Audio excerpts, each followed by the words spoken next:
Previously on Barnyard Bike. I should have lights on my way.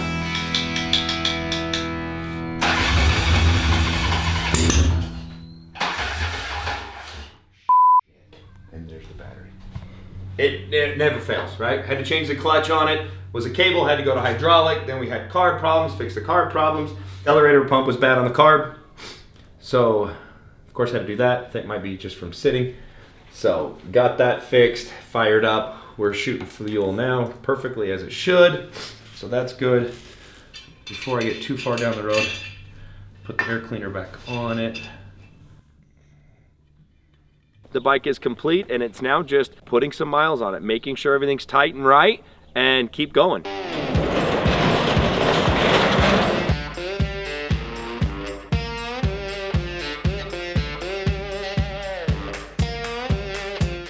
I can't even start to explain to you how cool it is to actually have an opportunity to find your grandfather's vintage motorcycle, rebuild it, customize it, and literally take it for a ride.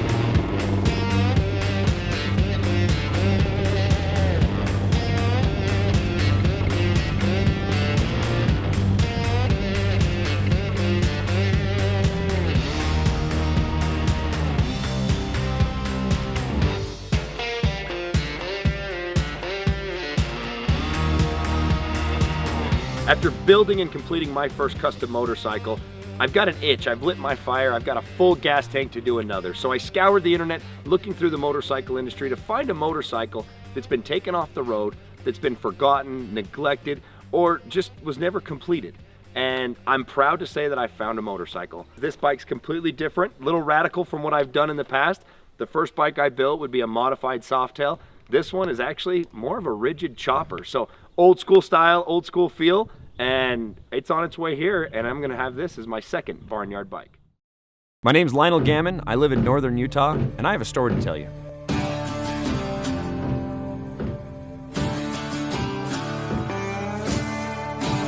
Last season on Barnyard Bike, you came with me on my epic journey as I found my grandfather's 1988 Harley-Davidson Softail that had been long since forgotten and left in the barn. Put it back together. We stripped it all the way down and worked with the industry's greatest builders and manufacturers to put this bike back. Well, I'm glutton for punishment and I'm doing it again. This time I have found a motorcycle that was built by a world-renowned builder. Now we're taking his bike that was once lost and forgotten, and we're gonna put it back on the road.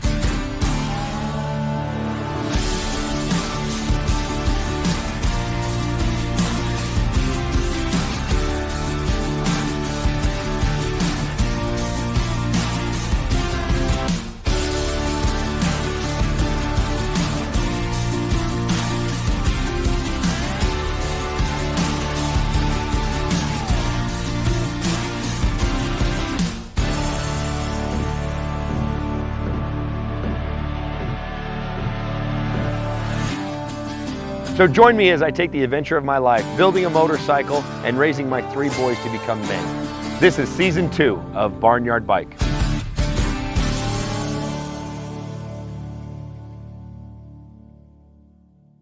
So if a vehicle changes lanes and I crash my motorcycle? Call Law Tigers. What if my lady friend just left me? Oh, that's terrible. Don't call Law Tigers. And if I fracture my leg in a motorcycle accident? Definitely call Law Tigers. She left me for this tiger mascot. That's even worse, but still, don't call Law Tigers. He's even got abs. Just let her go. Injured in a motorcycle accident? Call Law Tigers before you call your insurance company. Law Tigers, America's motorcycle lawyers.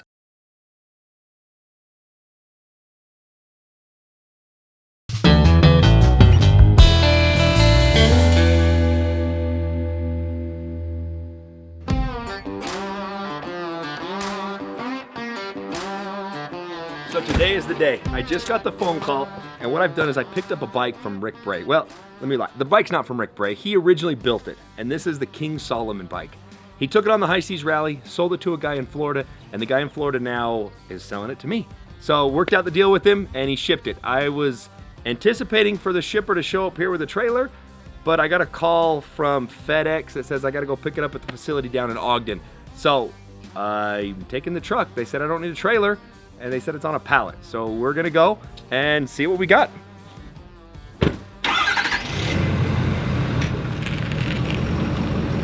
Better not be too bad, but a motorcycle and a pallet scares me.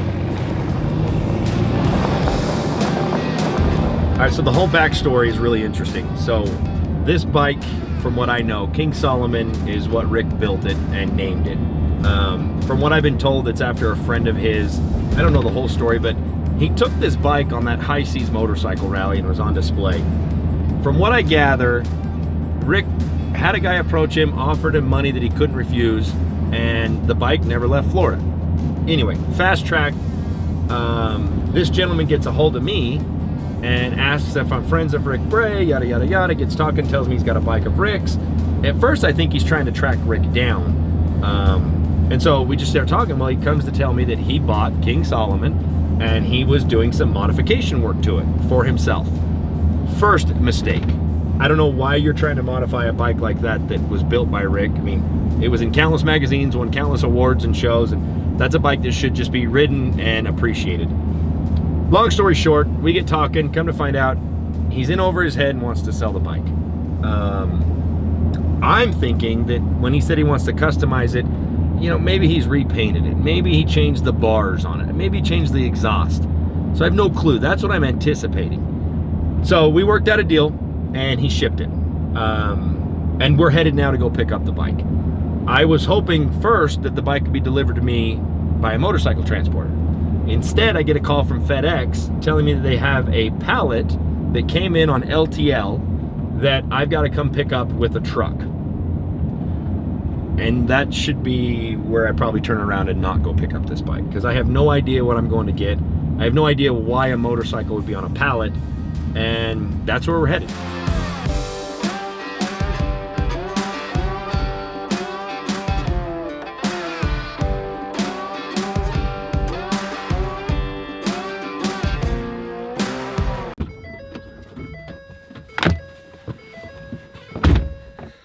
I think I just got ripped off. There's no freaking way that's a motorcycle. Pit in my stomach. I knew there was something too good to be true.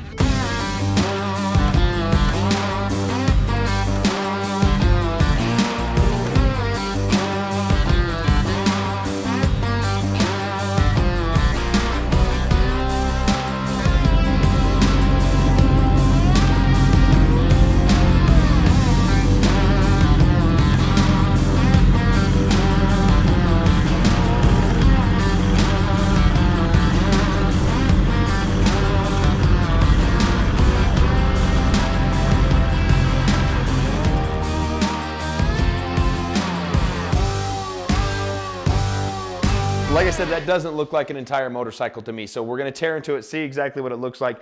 I am praying that it's all here because I don't know how I'm gonna take King Solomon, put it back on the road without all of the parts. This bike is a one-off bike, built once and only once. I really would like to take a razor blade to this, but I'm afraid of how it's wrapped. Who knows what I'm gonna get myself into. Guess I can rip and tear some of it off.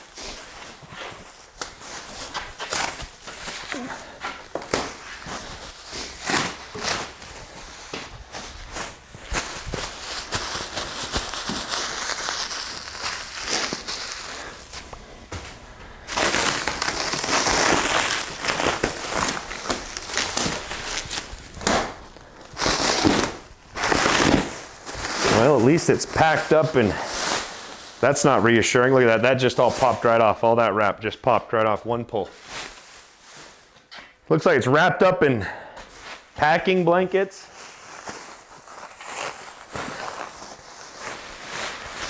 And pool noodles.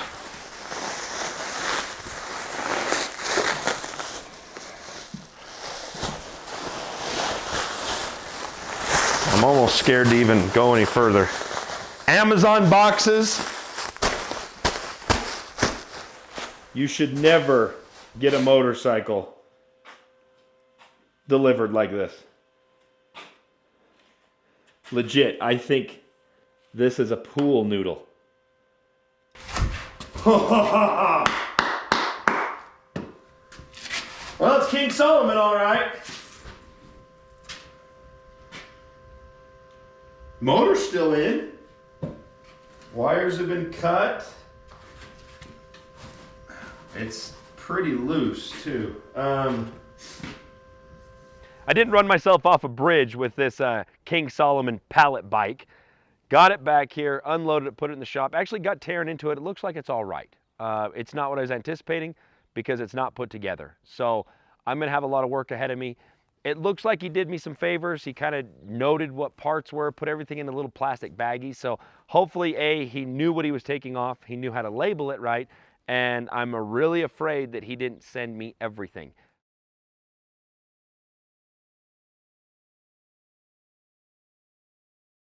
The only thing standing between you and the open road is some garage time with the right parts and accessories to make your motorcycle roar. And that's why riders everywhere choose DennisKirk.com, the one stop you need to get your Harley back on the road. Our knowledgeable tech staff will help you navigate our more than 185,000 parts, apparel, and accessories that are ready to ship today, with free shipping on all orders over $89. So tune up your ride and get ready for the next adventure. Ride more, wait less. Dennis Kirk.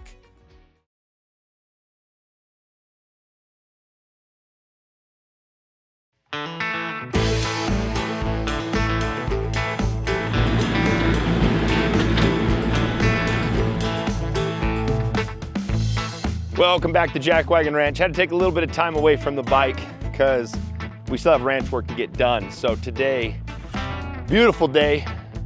Spring is finally here, but we are now working and building onto a lean-to. Got some walls to frame, a little bit of building work to do. So we're gonna get after it, play with the wood, just poured some concrete, of course.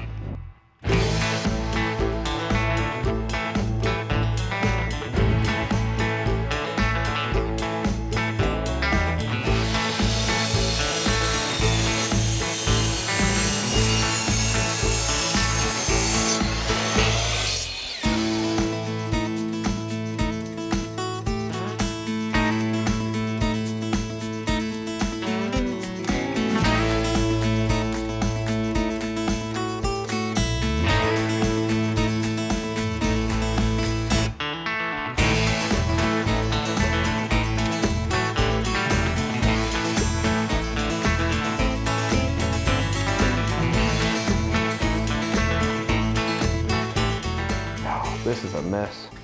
Like random straps everywhere. And not only good straps, but loose straps. Like these are like rusted out, decayed away straps. This one's tied together. It's not even tight. I wouldn't trust these straps. I can't even loosen the straps. I might need a knife, much better just to cut them. Oh look, the dude left an extra strap that he broke. If this is any indication of what I'm about to get myself into, I'm worried. Yeah, look, that strap didn't even have to be loosened up and it's already come off. Free zip tie.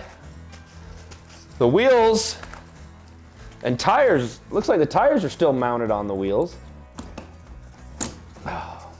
And literally, pool noodle. Star-shaped pool noodle.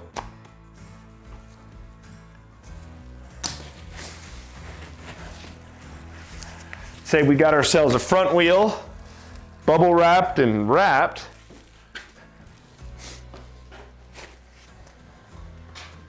Of course, if that's the front, here's the rear.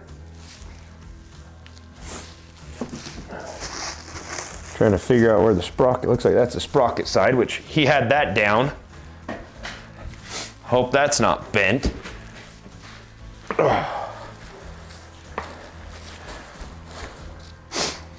And then boxes, 2 big boxes. And this pallet is hammered.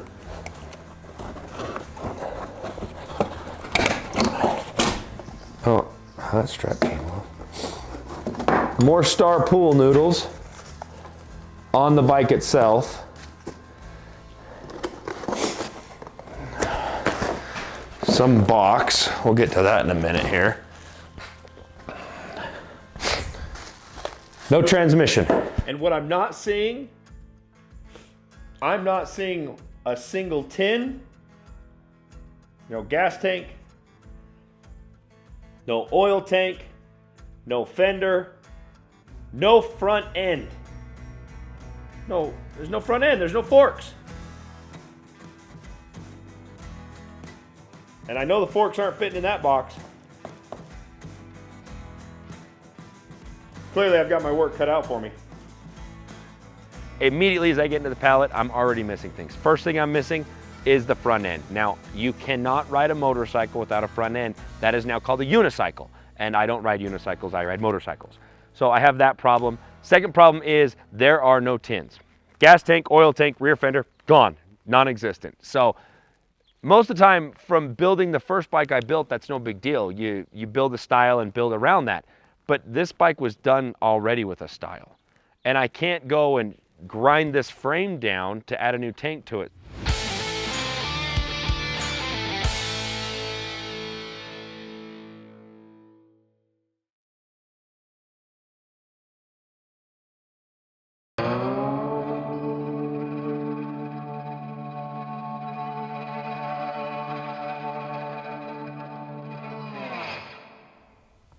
I'm in serious trouble.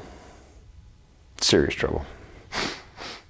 Seriously, the guy told me he'd worked on it and he'd messed with it, and I figured he messed with it like I would have messed with it. New tires, new wheels, maybe new exhaust, new carb, changed the bars, not a box, and loose parts everywhere. And no front end. There's no tins, no oil tank, no oil, no fenders, no gas tank. This has to be the tranny. There's no doubt about it. And it was wrapped poorly, so everything's gonna have to be checked.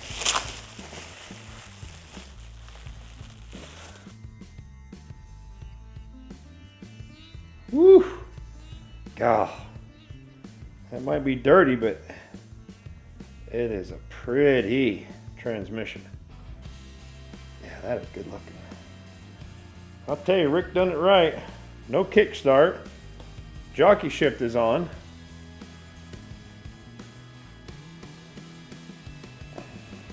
All right. Well, of course, you know what that is. Cables, of course, to the spark plugs. Actually look pretty clean. No corrosion, pretty dusty and grimy. We might be able to reuse that. Looks like a fuel line to me with a filter. Can't tell. Little heat damage in here. Looks like it got hot. Maybe it was touching one of the heads.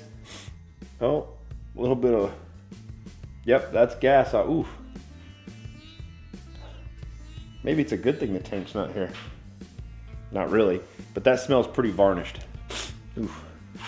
All right, mystery package number one. Well, clearly we know what that is. There ain't no doubt about that. That's got to be the seat fan. I don't know what else would be shaped like that. Not too bad a shape. The leather piece is still good. Just needs some polishing, some cleaning. But we got ourselves a seat. What we got in this box? I mean, it didn't even tape the box shut. One piece of strip of tape. That's it. One strip of tape. Look, you're in. Oh, but don't worry. He put pillows. Wrap. Thank you. Appreciate you protecting the bike. It's like my aggression.